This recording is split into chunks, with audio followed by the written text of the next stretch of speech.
Jasdan civil હોસ્પિટલમાં ગેરરીતિ અને ભ્રષ્ટાચાર થયો હોવાનું આમ આદમી પાર્ટીનો આક્ષેપ. આમ આદમી પાર્ટી પ્રદેશ ઉપાધ્યક્ષ ગોંડલ વિધાનસભાના પ્રભારી જિગીશા પટેલ આપ ન્યાયિક જન આંદોલનમાં જોડાયા. ન્યાયિક જન આંદોલનનો આજે 7મો દિવસ છે. ભરતીથી લઈને પોસ્ટમોર્ટમ સુધી ગેરરીતિ થતી હોવાનો જિગીશા પટેલનો આક્ષેપ. આપ નેતાએ કહ્યું, ધારાસભ્ય કુંવરજીભાઈ બાવળિયાની ફરજ છે કે આ આંદોલનમાં આવીને આમ આદમી પાર્ટીના નેતાઓના પ્રશ્નો સાંભળે અને સમાધાન આપે. ગેરરીતિ અને ભ્રષ્ટાચારમાં કુંવરજીભાઈ બાવળિયાનો સીધો હાથ હોય તેવું લાગી રહ્યું છે, આવું જિગીશા પટેલ દ્વારા કહેવામાં આવ્યું છે. 2021માં થયેલી ભરતીમાં પણ ગેરરીતિ આચરવામાં આવી હોવાનો દાવો કરવામાં આવી રહ્યો છે. ઘણા બધા ડિપાર્ટમેન્ટ ચાલતા ન હોવા છતાં અધિકારીઓ રાખી પગાર ધોરણ આપવામાં આવતો હોવાનો પણ દાવો કરવામાં આવ્યો છે. રિપોર્ટર ધર્મેશભાઈ ઢોલરિયા, આઝાદ મીડિયા લાઈવ, જસદણ. મારું નામ જિગીશા પટેલ છે અને હું આમ આદમી પાર્ટીમાં પ્રદેશની ઉપાધ્યક્ષ છું, સાથે સાથે એમસી મેમ્બર પણ છું અને ગોંડલ વિધાનસભાની પ્રભારી પણ છું. પરંતુ આજે અમે લોકો જસદણ આવ્યા છીએ. જસદણ આવવાનું મારું કારણ એ છે કે આજે સિવિલ હોસ્પિટલની એક મેટર છે અને 7 દિવસથી આમ આદમી પાર્ટીના તમામ અહીંયાના કાર્યકર્તાઓ છે, જે હોદ્દેદારો છે, એ તમામ લોકો જસદણની જે સિવિલ હોસ્પિટલમાં જે ગેરરીતિ ચાલી રહી છે એના વિરોધમાં ધરણા પ્રદર્શન અહીંયા કરી રહ્યા છે.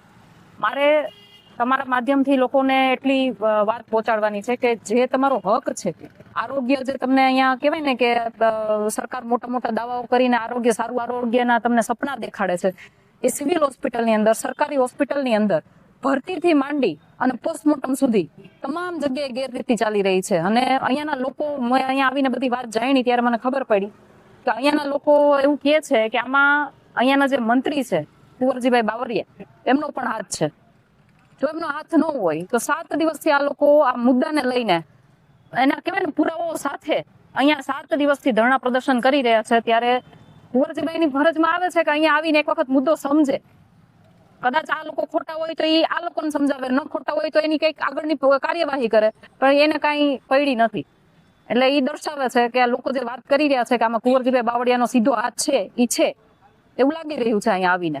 કારણ કે મેં એવું સાંભળ્યું અહીંયા કે પોસ્ટમોર્ટમની અંદર પણ કુદરતી રીતે જેનું મૃત્યુ થયું હોય એમનું પણ સરકારી ખજાનામાંથી કહેવાય ને કે તોડ કરવા માટે થઈ અને કુંવરજીભાઈની રહેમ રાહે અહીંયા બધી કાર્યવાહી ચાલે છે અને કુદરતી રીતે મૃત્યુ થયું હોય એના પણ પોસ્ટમોર્ટમ કરીને સરકારી તિજોરીઓ લૂંટવામાં આવે છે.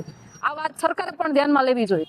ગુજરાત સરકારના કાન સુધી તમારા માધ્યમથી પહોંચે એટલા માટે હું અહીંયા ખુલાસા સાથે વાતચીત કરું છું. સાથે સાથે ભરતીની વાત કરીએ તો 2021ની અમારી પાસે એવી માહિતી આવી છે કે 2021ની અંદર જે ભરતી થઈ છે અહીંયા, એ ભરતીમાં પણ ગેરરીતિ આચરવામાં આવી છે અને એ પણ કુંવરજીભાઈની રહેમ રાહ થયું છે એવું નામ સાથે લોકો અહીંયા કહી રહ્યા છે.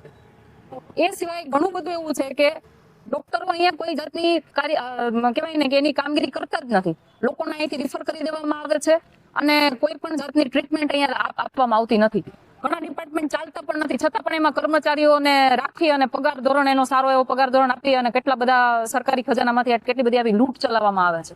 તો આ એક ખૂબ ગંભીર મુદ્દો છે અને આવું જો અહીંયા જસદણના લોકોએ આરટીઆઈ કરીને એના પુરાવા સાથે જો અહીંયા બેઠા હોય તો સરકારે પણ આમની વાત સાંભળવી જોઈએ.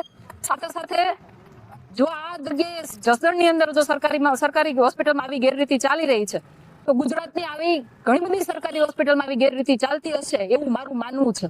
એટલે આમ આદમી પાર્ટીના પ્રદેશ ઉપાધ્યક્ષ તરીકે હવે અમે કહેવાય ને કે અમારી પાર્ટી છે શિક્ષણ અને આરોગ્યને વધારે પ્રાધાન્ય આપે છે, તો હવે અમે આખા ગુજરાતની અંદર આ મુહિમ ચલાવવાના છીએ અને દરેક જગ્યાએ અમે સરકારી હોસ્પિટલ હોય કે સારી આરોગ્ય કેન્દ્ર હોય કે શિક્ષણની વાત હોય તો દરેક જગ્યાએ જઈ અમે આ લોકોને ખુલ્લા પાડવાના છીએ.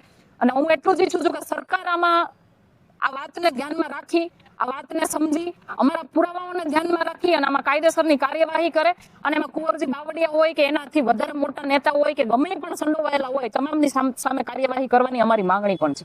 અને જ્યાં સુધી આ માંગ નહીં સંતોષાય ત્યાં સુધી આ લોકો ક્યાંય ઉભા થવાના નથી, એની લડાઈ ચાલુ રાખવાના છે. ભારત માતા કી જય! ભારત માતા કી! હું તેજસ ગાજીપરા, આમ આદમી પાર્ટી. આજે અમે છેલ્લા 7 દિવસ થયા જસદણના સિવિલ હોસ્પિટલની બાજુમાં ધરણા પ્રદર્શન ઉપર બેઠેલા છીએ અને અમારું ન્યાયિક જન આંદોલન સરકારી હોસ્પિટલની અંદર જે ગેરરીતિઓ અને બેદરકારી આચરવામાં આવી છે એને લઈને છે. અમે 2 થી 2 વાર પ્રાંત સાહેબને પણ રજૂઆત કરેલી આવેદનપત્રના માધ્યમથી. કે ભાઈ જે તપાસ થવી જોઈએ, અમે એક આરટીઆઈ કરેલી, આરટીઆઈની અંદર જે ખુલાસાઓ થયા છે એ ખુલાસાઓની અંદર ખુલ્લું સાબિત થાય છે કે ભાઈ જે પ્રકારની ભ્રષ્ટાચારની ગેરરીતિઓ આચરવામાં આવેલી છે, જ્યાં 4 ડૉક્ટર હોય અને 6ના પગાર ચૂકવાતા હોય, 6 ડૉક્ટર હોય અને 8ના પગાર ચૂકવાતા હોય, એ સ્પષ્ટ દેખાઈ રહ્યું છે. આ આંદોલન અમારું જસદણની જનતા માટે નહીં પણ ગુજરાતની આખી જનતા માટેનું છે કે ભાઈ આરોગ્યને લઈ અને જો આવા ચેડા થતા હોય તેમાં આમ આદમી પાર્ટી ક્યારેય સાખી લેશે નહીં અને આ અમારું જન આંદોલન કાયમી ચાલુ રહેશે. એના માટેનું જ આ કાર્યક્રમ છે. મારી સાથે આમ આદમી પાર્ટીમાંથી જિગીસાબેન પટેલ કે જેઓ ગુજરાતના ઉપાધ્યક્ષ છે, અમારા તાલુકા પ્રમુખ, વિધાનસભાના સંગઠન મંત્રી રવિન્દ્રભાઈ, ધર્મેશભાઈ માંડાણી અને ઘણા બધા આગેવાનો, કાર્યકર્તાઓ, ભાઈઓ અને બહેનો જોડાયેલા છે અને રોજ દિવસે ને દિવસે આંદોલન મોટું થતું જાય છે.